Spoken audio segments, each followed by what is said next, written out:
ഇനി നിനക്ക് തിന്മയാണെന്നോർത്ത് എല്ലാം നീ വിട്ടുകളയരുത്. ചിലപ്പോൾ കണ്ടാൽ തിന്മയാണെന്ന് തോന്നും, പക്ഷെ എല്ലാം വിട്ടുകളയരുത്. ഒരു കാലത്ത് നമ്മുടെയൊക്കെ ഭിത്തികളിലൊരു മഞ്ഞ പെയിൻ്റ് അടിച്ചിട്ട് കറുത്ത അക്ഷരത്തിൽ എഴുതി വെച്ചിരുന്നൊരു വാക്കുണ്ട്. ഗവൺമെൻറ്റാണ് എഴുതിക്കൊണ്ടിരുന്നത്. എന്താണെന്നറിയോ? നാം രണ്ട് നമുക്ക് രണ്ട്. വായിച്ചിട്ടുണ്ടോ? അത് പ്രായമായവർ കണ്ടു കാണും അല്ലേ? അച്ചായന കണ്ടിട്ടുണ്ട്. നാം രണ്ട് നമുക്ക് രണ്ട്. ഒരു ത്രികോണമൊക്കെ വരച്ച് രണ്ട് പിള്ളേരുടെ പടവും ഒരപ്പൻ്റെ അമ്മയുടെയും പടവും വരച്ചിട്ട് എഴുതി. ഇത് സിനിമാ തിയേറ്ററുകളിലും കാണിക്കുമായിരുന്നു പണ്ട്. സിനിമ തുടങ്ങുന്നതിന് തൊട്ട് മുമ്പ് ഇത് കാണിക്കും. എന്നിട്ട് നാം രണ്ട് നമുക്ക് രണ്ട് എന്ന് പറഞ്ഞാൽ അതിൻ്റെ അർത്ഥം അന്നത്തെ കാലത്ത് ഞങ്ങളെ പഠിപ്പിച്ചിരുന്ന, സ്കൂളിൽ പഠിപ്പിച്ചുകൊണ്ടിരുന്ന അധ്യാപകരൊക്കെ പഠിപ്പിച്ചുകൊണ്ടിരുന്നതാണ്, ഈ ഇന്ത്യയിലൊക്കെ ദരിദ്ര രാജ്യമായതുകൊണ്ട് എന്നാ സംഭവിക്കാൻ പോകുന്നത്? ഈ കുട്ടികളുടെ എണ്ണം പെരുകി പെരുകി പെരുകി അവസാനം ജനസംഖ്യ വിസ്ഫോടനം ഉണ്ടാവും. മേഘവിസ്ഫോടനം എന്ന് കേട്ടിട്ടില്ലേ? മഴയെല്ലാം കൂടെ ഒന്നിച്ച് പെയ്യും, ജനങ്ങളെല്ലാം കൂടെ കൂടി, പിള്ളേരെല്ലാം കൂടെ കൂടിയിട്ട് ഇവിടെ ഭക്ഷണം കഴിക്കാനില്ലാതെ വരുമ്പോൾ ഒരു കൊച്ച് വേറൊരു കൊച്ചിനെ എടുത്ത് വിഴുങ്ങുന്ന അവസ്ഥ വരും. പട്ടിണി കിടന്ന് ആളുകൾ മരിക്കും. അങ്ങനത്തെ അവസ്ഥ വരും. ഇതായിരുന്നു സത്യത്തിൽ ഗവൺമെൻറ് പഠിപ്പിച്ചുകൊണ്ടിരുന്നത്. ഇന്നിപ്പോൾ എന്നാ സംഭവിച്ചത്? ഇന്നിപ്പോൾ ആകെപ്പാടെ അത് ഏറ്റവും നന്നായിട്ട് അനുസരിച്ച് തരാമെന്ന് പറയുക ക്രിസ്ത്യാനികളാണ്. നാം രണ്ട് നമുക്ക് രണ്ട് എന്നുള്ള മുദ്രാവാക്യം ഏറ്റവും കൂടുതൽ സ്വീകരിച്ച ക്രിസ്ത്യാനികളാണ്. ഇന്നിപ്പോൾ ചില അച്ചായന്മാരുടെ അവസ്ഥ എന്താ? ഞാനൊരിക്കൽ ഒരു സുവിശേഷ പ്രസംഗത്തിന് അച്ഛനായിരുന്നപ്പോൾ ഒരു വീട്ടിൽ പോയി. അപ്പം ഇതുപോലെ സുവിശേഷ പ്രസംഗത്തിൻ്റെ പള്ളി വന്നു. അപ്പോൾ അവർ പറഞ്ഞു നമ്മുടെ ഇവിടെ ഒരു അച്ചായനുണ്ട്, ആ അച്ചായൻ്റെ വീട്ടിലാണ് ഭക്ഷണം. ഞാനവിടെ കയറി ചെന്നു. എൻ്റെ പ്രിയമുള്ളവരെ, കൊട്ടാരം പോലത്തെ ഒരു വീട്. ഞാൻ അന്നത്തെ കാലത്ത് ആ വീട് കണ്ടിട്ടില്ല. ഇപ്പം പിന്നെ നമ്മൾ വിദേശത്തും സ്വദേശത്തും ഒക്കെ പോയി കഴിഞ്ഞപ്പോൾ വീടൊക്കെ കണ്ടിട്ടുണ്ട്. ഇപ്പം അങ്ങനത്തെ വീട് ഞാൻ കണ്ടിട്ടില്ല. കൊട്ടാരം പോലത്തെ വീട്. അപ്പോൾ ഞാൻ നോക്കിയപ്പോൾ ഉണ്ട് ഭക്ഷണം എനിക്ക് വേണ്ടി. ഞാൻ ബിഷപ്പല്ലെന്ന് ഓർക്കണം. ബിഷപ്പൊക്കെ ആയിക്കഴിഞ്ഞപ്പോഴത്തേനും നിലക്കടലയും സാധനമൊക്കെ ഫിഷ്മോളിയൊക്കെ ഉണ്ട്. അന്നിപ്പം ഞാൻ അച്ഛനല്ലേ. കൺവെൻഷൻ കഴിഞ്ഞ് കഴിഞ്ഞാൽ 2 ഉണക്ക ചപ്പാത്തി കഴിച്ച് നമ്മൾ പോരുന്ന രീതിയാണ്. അതേ നമ്മൾ ആഗ്രഹിക്കുന്നുള്ളൂ. അപ്പോഴാണ് ഈ വീട്ടിൽ മേശ നിറച്ച് ഭക്ഷണം ഉണ്ടാക്കി വെച്ചത്. അപ്പം ഞാൻ അച്ഛനോട് ചോദിച്ചു, ഇത്രയും ഭക്ഷണം ഇനിയും വേറെ ആരെങ്കിലും ഒത്തിരി പേരുണ്ടോ ഈ വീട്ടിൽ? ഒത്തിരി മക്കളൊക്കെ കാണും, 10-12 മക്കളും. അപ്പം പറഞ്ഞു, ഇല്ല, ഞാൻ ഒറ്റയ്ക്കാണ്. അപ്പം ഞാനോ ചോദിച്ചു, അച്ഛൻ ഇത്രയും ഭക്ഷണം കഴിക്കുമോ? അന്നേരം പറഞ്ഞു, ഞാൻ ഇതിനകത്തൊന്നും കഴിക്കത്തില്ല, ഇത് മുഴുവൻ അച്ഛനുള്ളതാണ്. എന്നിട്ട് ഞാൻ കഴിച്ചു. ഞാനതിനകത്ത് ചെറിയ ഭക്ഷണം എടുത്ത് കഴിച്ചു. അപ്പം ഞാൻ ചോദിച്ചു, അച്ഛനൊന്നും കഴിക്കുന്നില്ലേ? അന്നേരം പുള്ളി ഒരു പാത്രം തുറന്നു. ഞാൻ നോക്കിയപ്പം ഒരു ഗോതമ്പട ഇത്രയുള്ളത്, ഉപ്പില്ല, തേങ്ങയില്ല, ഒന്നുമില്ലാതെ. നിങ്ങളിപ്പം എൻ്റെ മുഖത്തോട്ട് നോക്കി ആകാംക്ഷയോടെ ഇരിക്കുന്നത് പോലത്തെ ഒരു ഷെയ്പ്പായിരുന്നു ആ ഗോതമ്പടയ്ക്ക്. ചിരിയില്ല, സന്തോഷവും ഇല്ലാത്ത ഒരു ഷെയ്പ്പ്. ഗോതമ്പടയ്ക്ക് ആ ഷെയ്പ്പ്. അപ്പം ഞാൻ ചോദിച്ചതിന് കറിയൊന്നുമില്ല. അപ്പം ഞാൻ ചോദിച്ചു, അതെന്താ?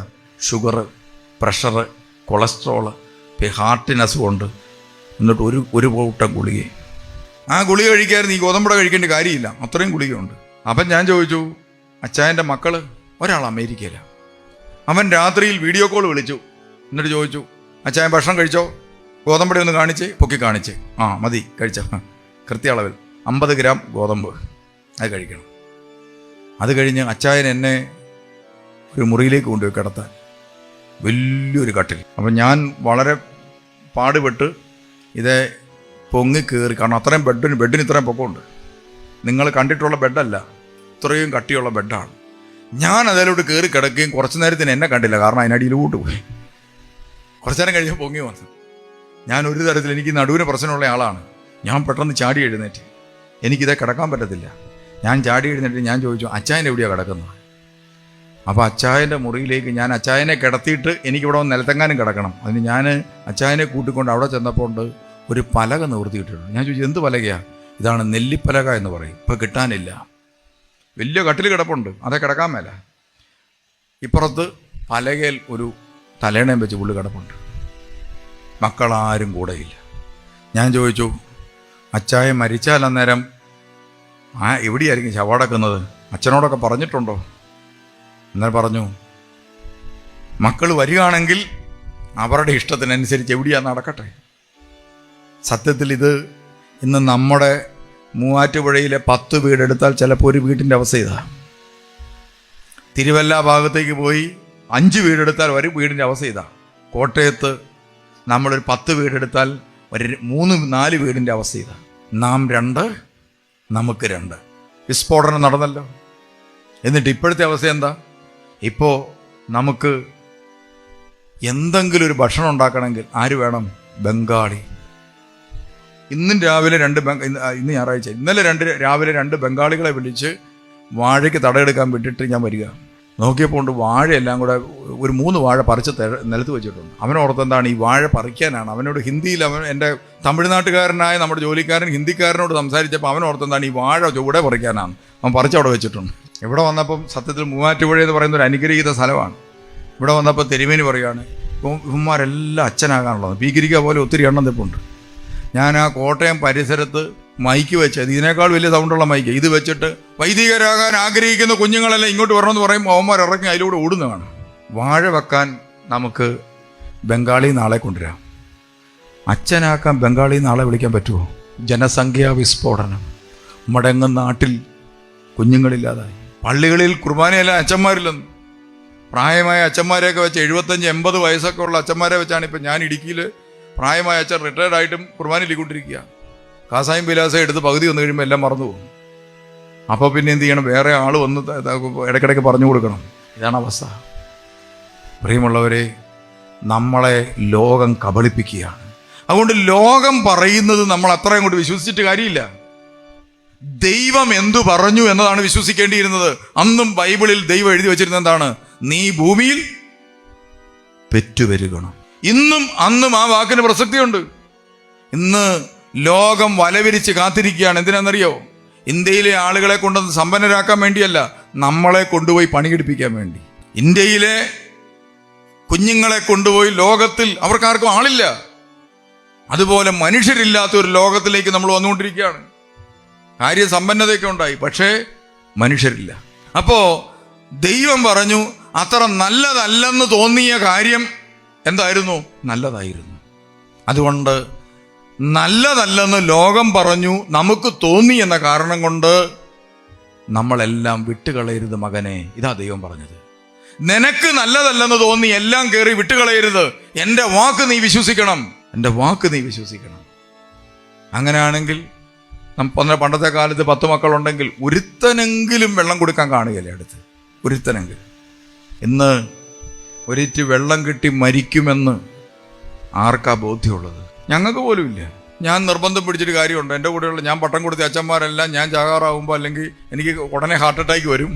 അതുകൊണ്ട് നിങ്ങളെല്ലാം എൻ്റെ മുറിക്ക് വട്ടം നിന്നോണം. ഞാൻ ദാഹിക്കുന്നു എന്ന് പറഞ്ഞാൽ ഉടനെ വെള്ളം തരണമെന്ന് പറഞ്ഞാൽ ആര് തരാനാ? ആ പ്രതീക്ഷ ഞങ്ങൾക്കില്ല. അതുകൊണ്ട് ഞാൻ എൻ്റെ അടുത്ത് ചില വെള്ളം വെച്ചിട്ടുണ്ട് എപ്പോഴും. തിരുമേനിയും കുറച്ച് വെക്കുന്നതല്ലോ. ഞങ്ങളുടെ കാര്യം പോട്ടെ, അതിൽ ഞങ്ങൾക്ക് വിഷമയില്ല. കാരണം ഞങ്ങളെന്താണ് സത്യത്തിൽ ഈ ചുവന്ന കുപ്പായത്തിൻ്റെയൊക്കെ അർത്ഥം ഞങ്ങൾക്ക് തന്നെ ശരിക്കും മനസ്സിലായിട്ടില്ല. സത്യത്തിൽ എന്താ അർത്ഥം എന്നറിയോ? ഇത് രക്തസാക്ഷിത്വത്തിൻ്റെ അടയാളമാണ്. ചുവന്ന കുപ്പായം ക്രിസ്തുവിൻ്റെ അപമാനത്തിൻ്റെ അടയാളമാണ്. നിനക്കിനി മരണം മാത്രമേ ശേഷിച്ചിട്ടുള്ളൂ. ബാക്കിയെല്ലാം വിട്ടേരെ. ചാകാൻ വേണ്ടി സഭയിലേക്ക് ഇറങ്ങുന്നവരാണ് ബിഷപ്പ്. ഞങ്ങളൊക്കെ നന്നായിട്ട് ജീവിക്കുക. സത്യത്തിൽ മരിക്കാൻ വേണ്ടി ഇനി മരണം മാത്രമേ ഉള്ളൂ. നിനക്കിനി മരണം, ക്രിസ്തു, കുരിശ്, അത് മാത്രമേ ഉള്ളൂ. ഞങ്ങളുടെ കാര്യം പോട്ടെ, നിങ്ങളുടെ കാര്യത്തെക്കുറിച്ച് ഓർക്കുമ്പോഴാണ് ഞങ്ങൾക്ക് വിഷമം. 2-3 പിള്ളേരുണ്ടായിട്ട് അതുങ്ങൾ ഒരെണ്ണം ഓസ്ട്രേലിയയിൽ, ഒരെണ്ണം അമേരിക്കയിൽ, ഒരെണ്ണം സ്വിറ്റ്സർലൻഡിൽ. അവസാനം ഗോതമ്പടയും ചെന്ന് വെള്ളവും കുടിക്കാതെ നിങ്ങൾ ചാകുന്നതിനെക്കുറിച്ച് ഓർക്കുമ്പോൾ എനിക്ക് വളരെ സങ്കടം കേട്ടോ.